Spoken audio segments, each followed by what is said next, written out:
नमो नारायण। राधे राधे। श्रीमद् भगवद गीता के पंचम अध्याय के 23वें श्लोक में भगवान अर्जुन से कहते हैं, अर्जुन, जो कर्मयोग का सिद्धांत है कि हे अर्जुन, शक्नोति हैव यशोढ़ु प्राक् शरीर विमोक्षणात् काम क्रोधोद्भवं वेगं स युक्त स सुखी नरः।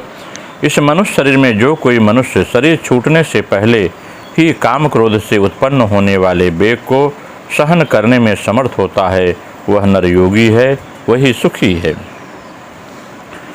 प्राणी मात्र को एक अलौकिक विवेक प्राप्त है। यह विवेक पशु पक्षी आदि योनियों से में सुषुप्तावस्था में रहता है।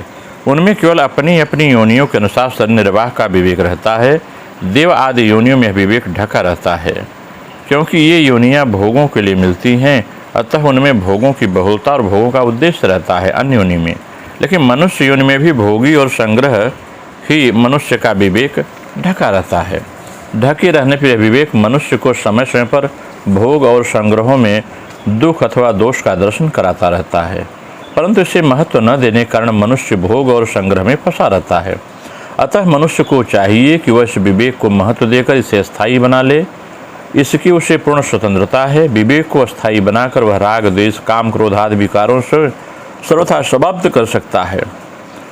अभी उसे ऐसा दुर्लभ अवसर प्राप्त है जिससे वह काम क्रोध पर विजय प्राप्त करके सदा के लिए सुखी हो सकता है। मनुष्य शरीर मुक्त होने के लिए ही मिला है, इसलिए मनुष्य मात्र काम क्रोध का वेग सहन करने के योग्य अधिकारी और समर्थ है। इसमें किसी वर्ण आश्रम आदि की अपेक्षा नहीं की जाती। मृत्यु का कुछ पता नहीं कब आ जाए, अतः सबसे पहले काम क्रोध के वेग को सहन करना चाहिए। काम क्रोध के वशीभूत नहीं होना चाहिए, यह सावधानी जीवन भर रखनी है। यह कार्य मनुष्य स्वयं ही कर सकता है, कोई दूसरा नहीं। इस कार्य को करने पर अवसर मनुष्य शरीर में ही है, दूसरे शरीर में नहीं है। इसे शरीर छूटने से पहले पहले यह कार्य जरूर कर लेना चाहिए, यही मूल है। कहते हैं, काम क्रोध के वशीभूत होकर शरीर क्रिया करने लगे, ऐसी स्थिति से पहले ही उसके वेग को सह लेना चाहिए। कारण कि काम क्रोध के अनुसार क्रिया आरंभ होने के बाद शरीर और वृत्तियाँ अपने वश में नहीं रहती। भोगों को पाने की इच्छा से पहले उसका संकल्प होता है। वह संकल्प होते ही सावधान होना जाना चाहिए कि मैं तो साधक हूँ, मुझे भोगों में नहीं फंसना है, क्योंकि यह साधक का काम नहीं है। इस तरह संकल्प उत्पन्न होते ही उसका त्याग कर देना चाहिए। पदार्थों के प्रति राग के कर रहने के कारण अमुक पदार्थ सुंदर और सुप्रद है आदि संकल्प उत्पन्न होते हैं। संकल्प उत्पन्न होने के बाद उन पदार्थों को प्राप्त करने की कामना उत्पन्न होती है और उसकी प्राप्ति में बाधा देने वालों के प्रति क्रोध उत्पन्न होता है। काम क्रोध के वेग के सहने का तात्पर्य है कि काम क्रोध के वेग उत्पन्न ही न होने देना है। काम क्रोध का संकल्प उत्पन्न होने के बाद वेग आता है और वेग आने से काम क्रोध को रोकना कठिन हो जाता है। इसलिए काम क्रोध को संकल्प को उत्पन्न न होने देने से नहीं उत्पन्न होने करना चाहिए। कारण यह कि काम क्रोध का संकल्प उत्पन्न होने पर अंतःकरण में अशांति, उत्तेजना, संघर्ष आदि होने लगते हैं। दूसरी बात यह है कि काम क्रोध के वेग को मनुष्य अपने से शक्तिशाली पुरुष के सामने भय से भी रोक सकता है, अथवा व्यापार में आमदनी होती देखकर लोभ से भी रोक सकता है। परंतु इस प्रकार भय और लोभ के कारण काम क्रोध का वेग सहने से वह सुखी नहीं होता, क्योंकि वह जैसा क्रोध में फंसा है ऐसा ही भय और लोभ में फंस गया है। काम क्रोध के संकल्प को रोकने का उपाय है अपने में काम क्रोध को न मानना। कारण कि हम स्वयं रहने वाले हैं और काम क्रोध आने जाने वाले हैं, इसलिए हमारे साथ रहने वाले नहीं हैं। दूसरी बात यह है कि हम काम क्रोध को अपने से अलग रूप में ही भी जानते हैं। जिस वस्तु को हम अलग रूप से जानते हैं वह वस्तु अपने में नहीं है। यह बात तीसरी बात काम क्रोध से रहित हुआ करता है। इसमें रहित वही हो सकता है जो वास्तव में पहले से इससे रहित है। भगवान ने काम क्रोध को प्रकृति के विकार बताए हैं। ये प्रकृति में ही होते हैं, अपने में नहीं है, क्योंकि स्वरूप निर्विकार है। इससे शुद्ध होता है कि काम क्रोध अपने नहीं है।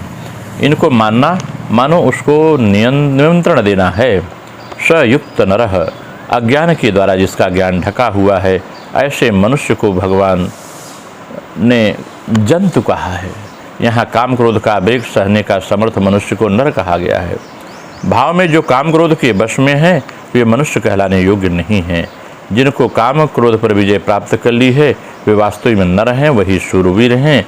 और जो काम क्रोध के वशीभूत हैं उन्हें भगवान ने जंतव शब्द का प्रयोग किया है। समता में स्थित मनुष्य योगी कहते हैं, जो अपने विवेक को महत्व देकर काम क्रोध के वेग उत्पन्न नहीं होने देता, वही समता में स्थित होता है।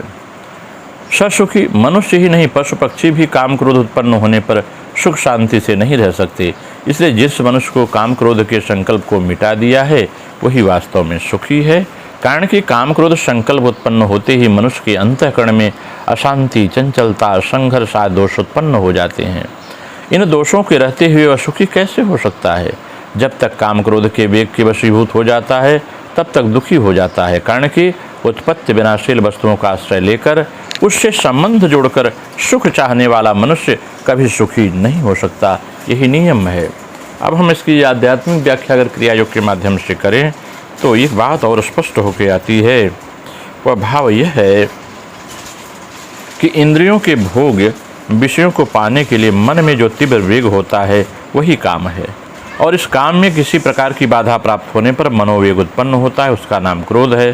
फलस्वरूप काम और क्रोध एक ही वस्तु है। मन में ये ही दो वेग तीव्र होते हैं। जीवन के सारभूत लक्ष्य को भ्रष्ट करने के लिए था ऐसा दूसरा शत्रु और कोई नहीं है। विचार के द्वारा इसकी अनिष्टकारिता को समझी जा सकती है, परंतु इसमें काम का वेग नहीं रुकता। अवश्य तीव्र वैराग्य की बात और है, परंतु स्थायी तीव्र वैराग्य कदाचित ही किसी को होता है। देह और मन में सात्विक भाव के स्फुरण के साथ साथ विषयों का तीव्र आकर्षण ह्रास को प्राप्त होता है।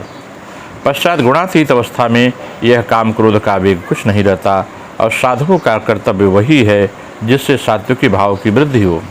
सात्विक भाव की वृद्धि तभी हो सकती है जब प्राणायाम आदि साधन के द्वारा प्राण को स्थिर किया जाए। प्राण के गमनागमन में स्थिर होने पर साथ ही साथ मन बुद्धि भी स्थिर हो जाती है। मन की स्थिरता के साथ अंतः प्राणवायु स्थिर होती है। प्राणवायु की स्थिरता के साथ बिंदु स्थिर होता है और बिंदु के स्थिर होने पर सदा सत्व भाव होता है तथा इस शरीर के काम, क्रोध, लोभ आदि तृष्णा शांत हो जाती है। मनोवेग के प्रबल होने पर पिंड देह को स्थिर रखना संभव नहीं है, अतः उसके भीतर की प्रधान धातु का क्षय होना निश्चित है। प्रधान धातु के क्षय होने पर शरीर, मन, प्राण सभी शक्तिहीन हो जाएंगे। तब साधना किसके द्वारा होगा? भोग वासना की उद्युक्त करने वाली वस्तुओं को दूर रखना अवश्य उचित है, परंतु इस प्रकार रहने पर भी विशेष फल नहीं होता, सामान्य फल हो सकता है। प्रधान वस्तु मन की लालसा, जो मन के विक्षेप से उत्पन्न होता है। मन के इस विक्षेप भाव को हटा सके तो इससे छुटकारा पाना संभव है। दृश्य देखने पर मन में संकल्प पैदा होते हैं और संकल्प वेग या तृष्णा उत्पन्न होती है। अतः दृश्य देखे बिना भी केवल संकल्प द्वारा भी वस्तु दर्शन फल होता है। यह संकल्प पूर्वाभ्यास या अहंकार का अनुसरण करता है। अतः जैसे ही संकल्प जगने लगे, वैसे ही प्रबुद्ध होकर मन को विषय चिंता से विरत करना चाहिए। विषय चिंता से मन को विरत करने का सुंदर उपाय है उसी समय मन लगाकर 10-12 प्राणायाम करना। प्राणायाम के साथ साथ मनोवेग का अदृश्य हो जाएगा। कहते हैं अवश्य ही जीव विषयों के संपर्क में आए बिना रह नहीं सकता। वन में जाने पर भी सब विषय संग निवृत्त नहीं होते, क्योंकि विषय संग वस्तु मन में मन के द्वारा ही होता है।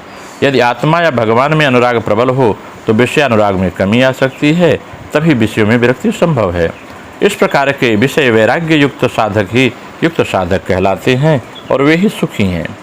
पिंडस्थ पंचभूतात्मक भाव ही पंच तत्व है। इन पंचभूतों के स्थान है मूलाधार आदि 5 चक्र, जो इन चक्रों के भीतर मन का यातायात होते होते मन अत्यंत सूक्ष्म अवस्था को प्राप्त होता है। क्रमशः साधक के द्वारा सुषुम्ना भेद करके आज्ञा चक्र में स्थिति लाभ करने की शक्ति प्राप्त होती है। पंच तत्व को छोड़कर आज्ञा चक्र में स्थिति लाभ करने को शरीर विमोक्षण कहते हैं, परंतु आज्ञा चक्र में प्रविष्ट होने के पूर्व पंच तत्व की साधना के समय साधक को अनेक शक्तियाँ प्राप्त होती हैं। साथ ही काम क्रोध का वेग भी बढ़ता है, जो आज्ञा चक्र कूटस्थ में प्रविष्ट होने से पहले ही सारे कामादि के वेग को सहन नहीं कर सकता, वह युग भ्रष्ट हो जाता है। और जो गुरु कृपा से समर्थ होता है वह अनंत आनंद धाम में अर्थात चिदाकाश में प्रवेश प्राप्त कर जीवन को धन्य बनाता है। फलतः सुखी सुंदर खंग मन शून्य में या चिदाकाश में आश्रय करता है। वास्तविक योग युक्त अवस्था वही है जो खंग चिदाकाश में स्थित रहता है। नमो नारायण। राधे राधे। आप सबका मंगल हो।